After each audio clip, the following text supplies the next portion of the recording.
Students welcome to the class. പിന്നെ നമ്മൾ power electronics ലാബിൽ എക്സ്പെരിമെൻറ്റ് നമ്പർ 5 ആണ് നോക്കുന്നത്. Single phase fully controlled SCR bridge circuit. ഇപ്പോൾ SCR ഒരു ബ്രിഡ്ജ് പോലെ നമ്മൾ വരക്കുന്നു. അതിനെന്ത് ചെയ്യുന്നു, ഫുള്ളി കൺട്രോൾഡ് ഓപ്പറേഷൻ എങ്ങനെയാണ് നടക്കുന്നതെന്ന് നോക്കാം. Aim to study the operation of single phase full converter with R and RL load without freewheeling diode. R load ഉപയോഗിച്ചിട്ടും RL ലോഡ് ഉപയോഗിച്ചിട്ടും നമ്മൾ ചെയ്യുന്നു. അപ്പോൾ ഇതാണ് components required: thyristor, diode, resistor, port, inductor box, bread board, പിന്നെ transformer. ഇത്രയുമാണ് components ആവശ്യമുള്ളത്. നിങ്ങൾ ഇതിൻ്റെ തിയറിയൊക്കെ നിങ്ങൾ വായിച്ച് നോക്കുക. പ്രൊസീജിയർ നോക്കാം. ഇതാണ് സർക്യൂട്ട് ഡയഗ്രാം. ഇതാണ്. ഫസ്റ്റ് നമ്മൾ എന്ത് ചെയ്യുന്നു, 230 വോൾട്ട് 50 ഹെർട്സ് സിംഗിൾ ഫേസ് ആയിട്ടുള്ള AC ട്രാൻസ്ഫോമർ കണക്ട് ചെയ്യുന്നു. 230 വോൾട്ടിലേക്ക് എന്ത് ചെയ്യുന്നു, ട്രാൻസ്ഫോമർ കണക്ട് ചെയ്യുന്നു. ട്രാൻസ്ഫോമറിൻ്റെ പ്രൈമറി വൈൻഡിങ് സപ്ലൈയിലേക്ക് കണക്ട് ചെയ്യുന്നു. സെക്കൻഡറി വൈൻഡിങ് SCR ഒരു ബ്രിഡ്ജ് കോമ്പിനേഷൻ പോലെ കണക്ട് ചെയ്തിട്ടുണ്ട്, അതിലേക്ക് കണക്ട് ചെയ്യുന്നു. അതിൻ്റെ ഔട്ട്പുട്ടിൽ നമ്മൾ എന്ത് ചെയ്യുന്നു, R ലോഡ് ഉപയോഗിക്കാം, RL ലോഡ് ഉപയോഗിക്കാം. അപ്പോൾ അതിനിടയ്ക്കൊരു ഡയോഡ് ഉണ്ട്. ആ ഡയോഡാണ് ഫ്രീ വീലിംഗ് ഡയോഡ്. അപ്പോൾ ഫ്രീ വീലിംഗ് ഡയോഡ് വച്ചിട്ടും അതെല്ലാത്തെയും ഉള്ള കേസിലുള്ള ഡയഗ്രാംസ് എങ്ങനെയാണെന്ന് നോക്കണം. ഏറ്റവും ലാസ്റ്റ് നമ്മൾ ലോഡ് കണക്ട് ചെയ്യുന്നു, both R and RL load.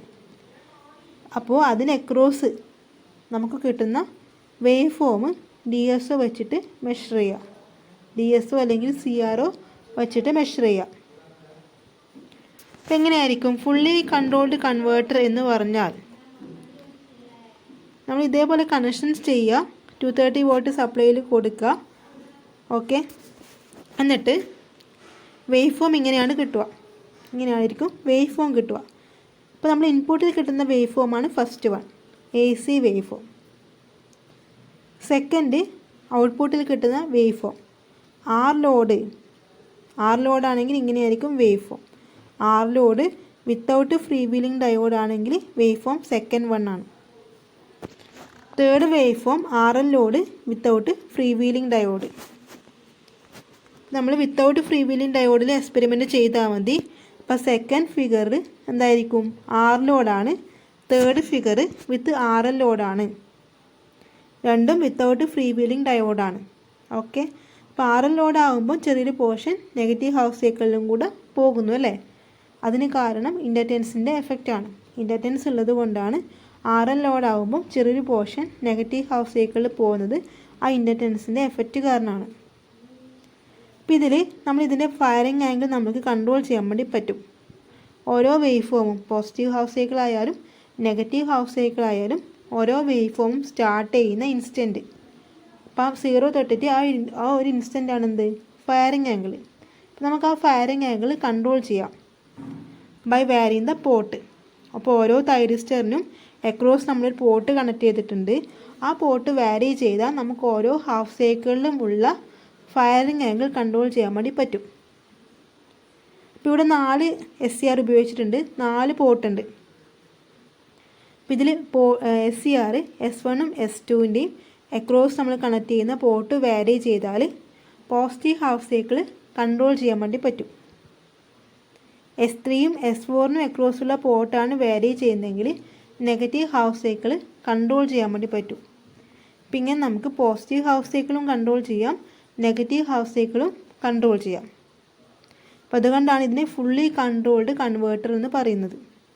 SCR ഇതേപോലെ ഒരു ബ്രിഡ്ജ് പോലെ കണക്ട് ചെയ്താൽ നമുക്കിതിൻ്റെ പോസിറ്റീവ് ഹാഫ് സൈക്കിളും കൺട്രോൾ ചെയ്യാം, നെഗറ്റീവ് ഹാഫ് സൈക്കിളും കൺട്രോൾ ചെയ്യാം. അപ്പോൾ അതുകൊണ്ടാണ് ഇതിനെ എന്ത് പറയുന്നത്, ഒരു ഫുള്ളി കൺട്രോൾഡ് ബ്രിഡ്ജ് റെക്ടിഫയർ എന്ന് പറയുന്നത്, ബ്രിഡ്ജ് കൺവേർട്ടർ എന്ന് പറയുന്നത്. ഓക്കെ, പോസിറ്റീവ് ഹാഫ് സൈക്കിളും നമുക്കിതിൻ്റെ വോൾട്ടേജ് വേവ് ഫോം കൺട്രോൾ ചെയ്യാം, നെഗറ്റീവ് ഹാഫ് സൈക്കിളിലും കൺട്രോൾ ചെയ്യാം.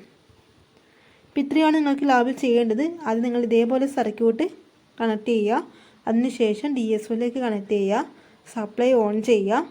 എന്നിട്ട് എന്ത് ചെയ്യുക, S1 S2 അക്രോസുള്ള thyristor S1 S2 അക്രോസുള്ള port വാരി ചെയ്യുക. അതേപോലെ S3ക്കും S4നും അക്രോസുള്ള പോർട്ട് വാരി ചെയ്യുക. എന്നിട്ട് DSOയിൽ വോൾട്ടേജ് മെഷർ ചെയ്യുക. R ലോഡാണെങ്കിൽ ഇതേപോലെ രണ്ടാമത്തെ ഫിഗർ പോലെ നമുക്കൊരു വേവ് ഫോം കിട്ടും. RL ലോഡാണെങ്കിൽ തേർഡ് ഫിഗർ പോലെ ഒരു വേവ് ഫോം നമുക്ക് കിട്ടും. ഇത്രയാണ് ഈ ഒരു എക്സ്പെരിമെൻറ്റിൽ ചെയ്യാനുള്ളത്. ഓക്കെ.